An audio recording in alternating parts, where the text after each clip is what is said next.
राधे राधे। स्वागत है आप सभी का आज की इस नई वीडियो पे। आज हम शुरू करने जा रहे हैं भगवत गीता और इस नव वर्ष पे हम आपको संपूर्ण गीता सुनाने का प्रयास करेंगे। तो अगर आपने वीडियो को लाइक ना किया हो तो वीडियो को लाइक कर लें और संपूर्ण भगवत गीता का श्रवण करने के लिए चैनल को सब्सक्राइब भी कर लें। आज आप सुनेंगे भगवत गीता का महत्व। ओम श्री परमात्मने नमः। त्वमेव माता च पिता त्वमेव बन्धु च सखा त्वमेव विद्या द्रविणं त्वमेव सर्वं मम देव। भगवत गीता वह ग्रंथ है जो स्वयं श्री हरि के मुख से, प्रभु के मुख से, भगवान के मुख से निकला है, जिसमें अपनी हर परेशानियों का हल हम आसानी से खोज सकते हैं। वास्तव में श्रीमद् भगवत गीता का महात्म वाणी द्वारा वर्णन करने के लिए किसी का भी सामर्थ्य नहीं है, क्योंकि यह एक परम रहस्यमय ग्रंथ है।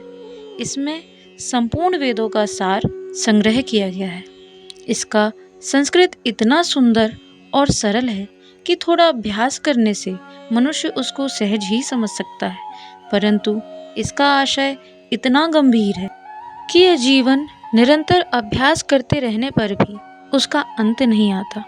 प्रतिदिन नए नए भाव उत्पन्न होते रहते हैं। इससे यह सदा ही नवीन बना रहता है एवं एकाग्रचित होकर श्रद्धा भक्ति सहित विचार करने से इसके पद पद में परम रहस्य भरा हुआ है। यह हमें प्रत्यक्ष प्रतीत होता है।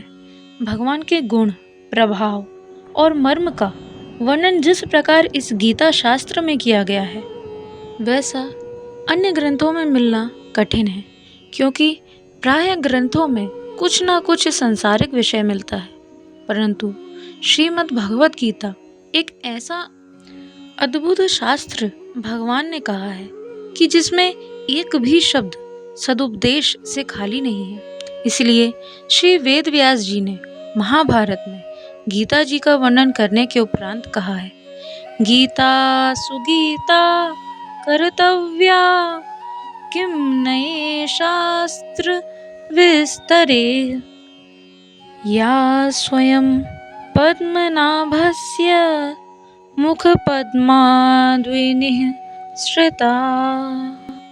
गीता सुगीता करने योग्य है, अर्थात श्री गीता जी को भली प्रकार पढ़कर अर्थ और भाव सहित अंतःकरण में धारण कर लेना मुख्य कर्तव्य है, जो कि स्वयं श्री पद्मनाभ विष्णु भगवान के मुखार बिंद से निकली हुई है।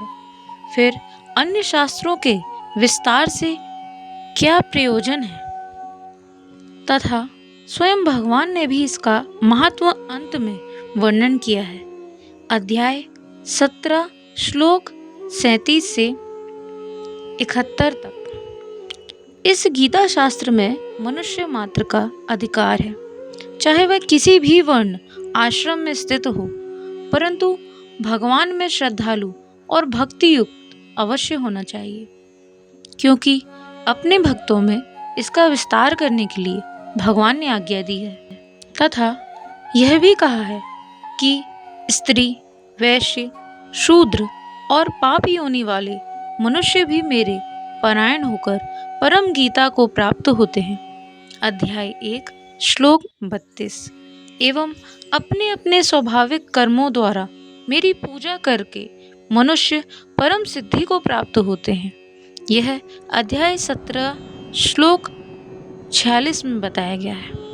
इन सब पर विचार करने से यही ज्ञात होता है कि परमात्मा की प्राप्ति में सभी का अधिकार है, परंतु उक्त विषय के मर्म को ना समझने के कारण बहुत से मनुष्यों ने, जिन्होंने गीता जी का केवल नाम मात्र ही सुना है, वे कह दिया करते हैं कि गीता तो केवल सन्यासियों के लिए ही है और वे अपने बालकों को भी इसी भय से गीता जी का अभ्यास नहीं कराते हैं कि गीता के ज्ञान से कदाचित लड़का घर छोड़कर सन्यासी ना हो जाए, किंतु उनको विचार करना चाहिए कि मोह के कारण अपने शास्त्र धर्म से विमुख होकर भिक्षा के अन्न से निर्वाह करने के लिए तैयार हुए अर्जुन ने जिस परम रहस्यमय गीता के उपदेश से आजीवन गृहस्थ में रहकर अपने कर्तव्य का पालन किया, उस गीता शास्त्र का यह उल्टा परिणाम किस प्रकार हो सकता है।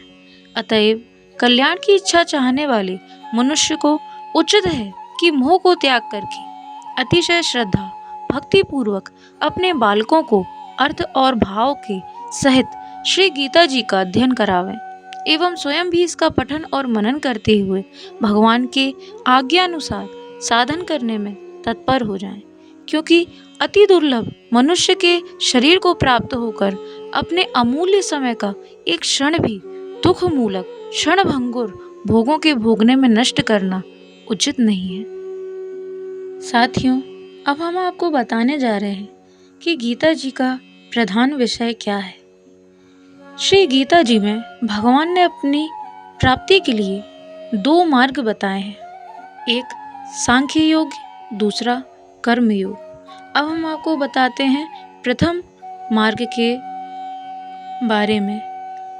सांख्य योग संपूर्ण पदार्थ मृग तृष्णा के जल की भांति अथवा स्वप्न की सृष्टि के सदृश मायामय होने से माया के कार्य रूप संपूर्ण गुण ही गुणों में बताते हैं। ऐसा समझकर मन, इंद्रियों और शरीर द्वारा होने वाले संपूर्ण कर्मों में कर्तापन के अभिमान से रहित होना अध्याय 5वां श्लोक 7 और 9 में बताया गया है, तथा सर्वव्यापी सच्चिदानंद घन परमात्मा के स्वरूप में एक ही भाव से नित्य स्थित रहते हुए एक सच्चिदानंद घन वासुदेव के सिवाय अन्य किसी के भी होने का भाव न रहना, यह तो संख्या योग का साधन है।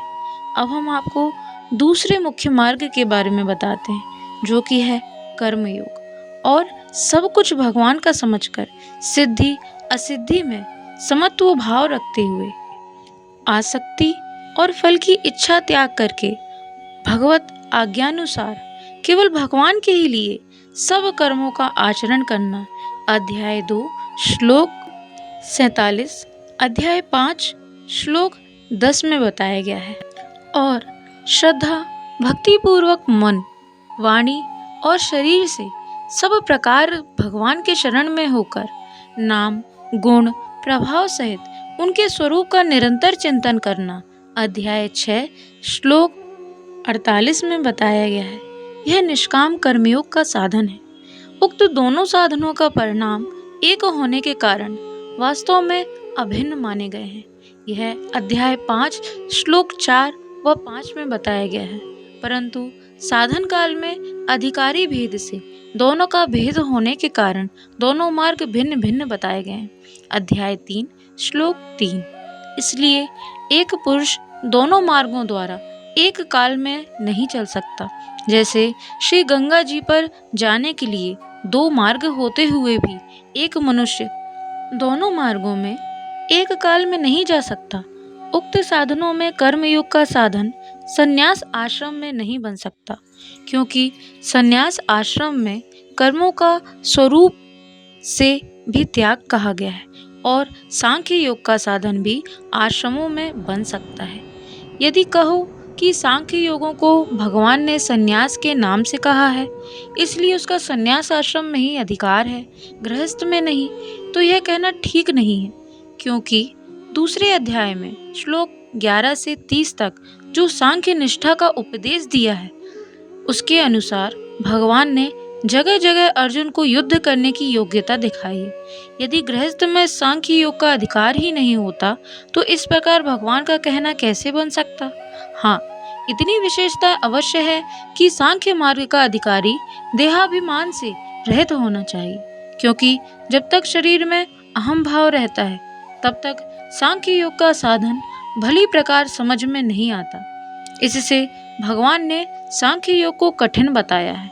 गीता अध्याय 5 श्लोक 6। और निष्काम कर्मयोग साधन में सुगम होने के कारण अर्जुन के प्रति जगह जगह कहा है कि तू निरंतर मेरा चिंतन करता हुआ निष्काम कर्मयोग का आचरण कर। तो ये थे गीता के प्रधान विषय। अब हम आपको गीता ध्यानम बताते हैं। इसके लिए जो प्रमुख श्लोक है वह इस प्रकार है। अथ ध्यानम शांताकारं भुजगशयनं पद्मनाभं सुरेशं विश्वाधारं गगनसदृशं मेघवर्णं शुभांगं लक्ष्मीकान्तं कमलनयनं योगिर्भिध्यानगम्यं वन्दे विष्णु भवभयहरं सर्वलोकैकनाथम्।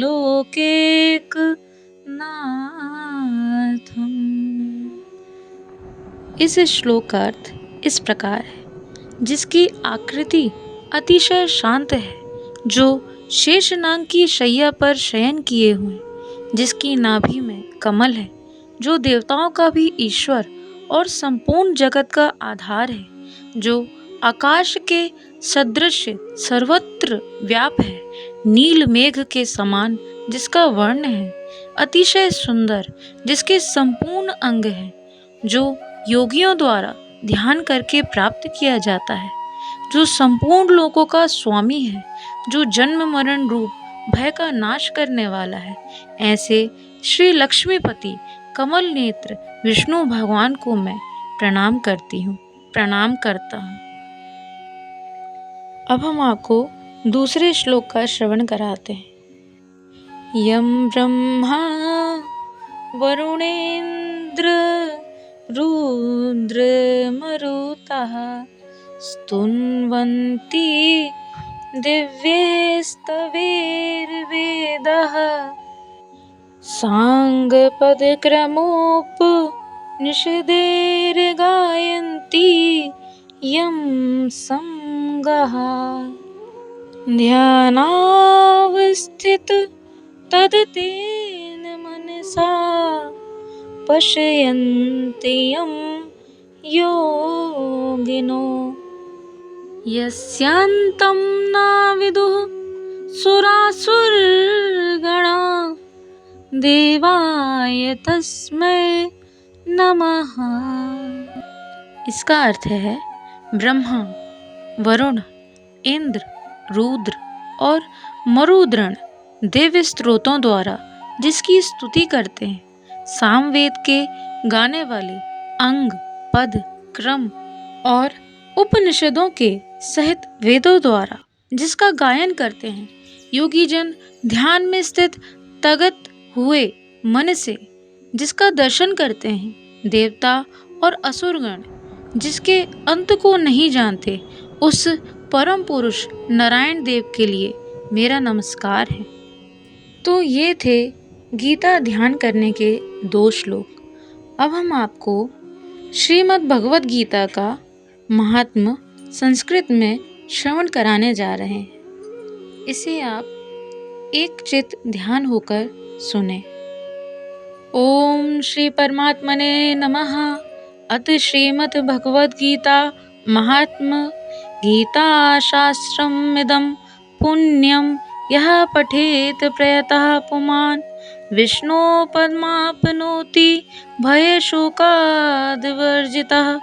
गीता ध्यानशीलस्य प्रणायामपरस्य च नैव सन्ति हि पापानि पूर्वजन्म कृतानि च। मलनिर्मोचनं पुंसां जलस्नानं दिने दिने सकृदिताम्भसि स्नानं संसारमलनाशनं।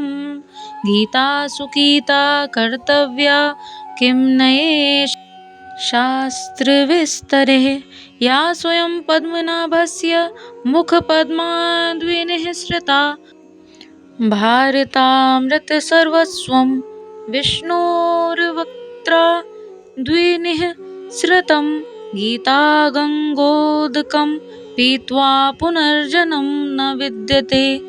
सर्वोपनिषदो गावो दोग्धा गोपालनन्दनं पार्थो वत्स्य सुधीर्भोक्ता दुग्धं गीतामृतं महता। एकं शास्त्रं देवकी पुत्रगीत मे को देवो देवकी पुत्र एव। एको मन्त्रस्तस्य नामानि यानि कर्माप्येकं तस्य देवस्य सेवा। अभी आपने श्रवण किया श्रीमद् भगवत गीता का महात्म्य। अगर आपको हमारी आज की वीडियो पसंद आई हो तो वीडियो को लाइक करें और चैनल को सब्सक्राइब करना ना भूलें एवं आज के गीता महात्म्य को अपने सभी सह संबंधियों के साथ भी शेयर करें ताकि वो भी इस अद्भुत ग्रंथ का श्रवण कर धर्म पथ पर अग्रसर होवें एवं प्रभु प्राप्ति के मार्ग पर अग्रसर होवें। अगर आपने अभी तक चैनल को सब्सक्राइब नहीं किया है तो कृपया कर चैनल को सब्सक्राइब कर लें और बेल आइकन को भी प्रेस कर दें। आगे आपको इसी चैनल पर संपूर्ण गीता श्रवण करने के लिए मिलेगी। आज ये पहली वीडियो थी जिसमें हमने आपको महत्व सुनाया है एवं इसकी अगली वीडियो में हम प्रथम अध्याय का श्रवण करेंगे। आज के लिए इतना ही। वीडियो देखने के लिए आपका बहुत बहुत धन्यवाद। आपका दिन मंगलमय हो। राधे राधे।